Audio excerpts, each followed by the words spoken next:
While mostly called run-and-gunners or action platformers nowadays, back in the late 80s and early 90s, me and my friends would call this type of game a military game. Whether you're sneaking around, blasting away with a huge arsenal, or blowing things up, I wanted to showcase to you my top 5 favorite NES military games. You son of a bitch! Surprised by this one? Don't be. This is a fast and frantic game that doesn't let you catch your breath. It's the kind of game that's short on levels but fun to play through, so it's great for quick bursts of military goodness. It also gets interesting once you get the enemy patterns down. At that point, you can just fly through this game and it just feels great. One nitpick, however, is the use of up on the D-pad to jump, but that's only a tiny little flaw. I also want to mention the fantastic power-ups you can take from dead yellow enemy soldiers. You can get a gun, hand grenades, even a bazooka. If you're on the fence about Russian attack, it's still pretty cheap, so pick it up. What do you have to lose?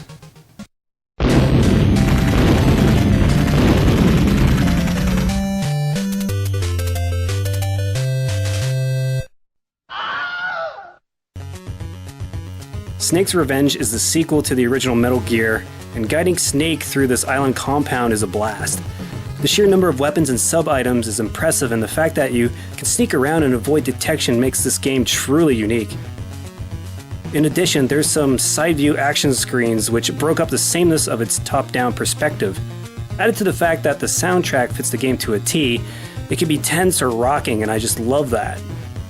It's a long one, and a game that benefits from sneaking around more than guns a-blazing, but it's one of the best in the military genre. You gonna kill me now, Snake?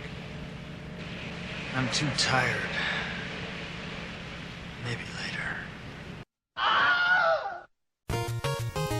There's 2 worthwhile G.I. Joe games on the NES, and the one I want to talk about is the first one, A Real American Hero by Taxan. You've got 5 playable characters that each have different weapons and abilities, and you can pick and choose who comes with you for each mission, which I really like. Also, I enjoy the fact that you can find power-ups to increase your capabilities. You can upgrade your weapon strength or life bar, and I really dig that. The music is really catchy, and you have nice cinematics too, and look at this opening scene, the tree leaves and the brush sways with the wind with a thunderstorm raging on in the background. Just plain excellent. This game hardly gets any love, so grab it now. There's only 2 ways out of my command. On your feet like a man, or in a ditty bag. An itty bitty ditty bag. Got it? Yes, sir! That's better.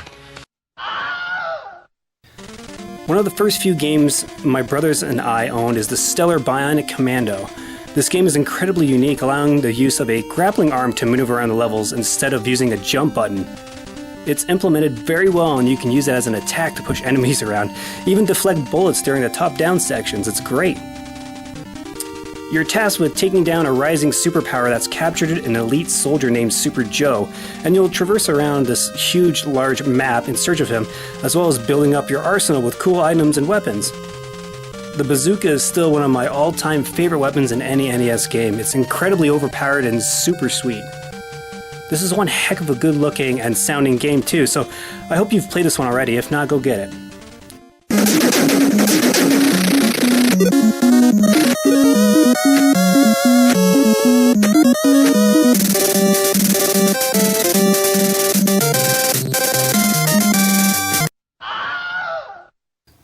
I'm lumping both Contra and Super C here because they're both the best at what they do.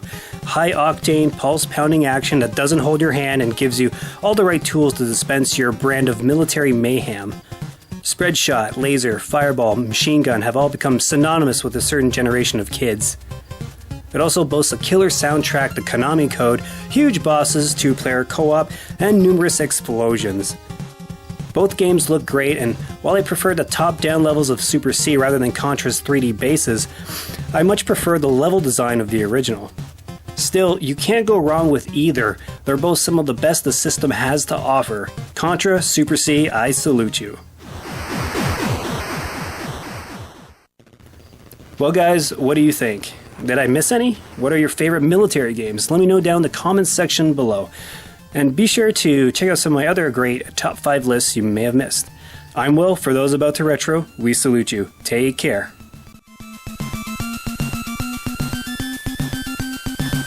Now, as I'm speaking, if I go dead silent, that means I screwed up and I'm going to restart it. Okay. That's usually how it goes. All right. Staying once you get the enemy patterns down. At this... No, shit. Oh, Quiet on the set, please. sorry, that was just it. Oh, That actually oh, happens shit. a lot. Oh, shit. I also want to mention the fantastic power-ups you can take from dead yellow enemy. God damn it. That happens a lot, too. Oh my god, you should do outtakes. No. Still, you can't go wrong with either. They're both some of the best on the system. God damn, I was so close. I'm Will. For those about to retro, we salute you. Take care. Hooray!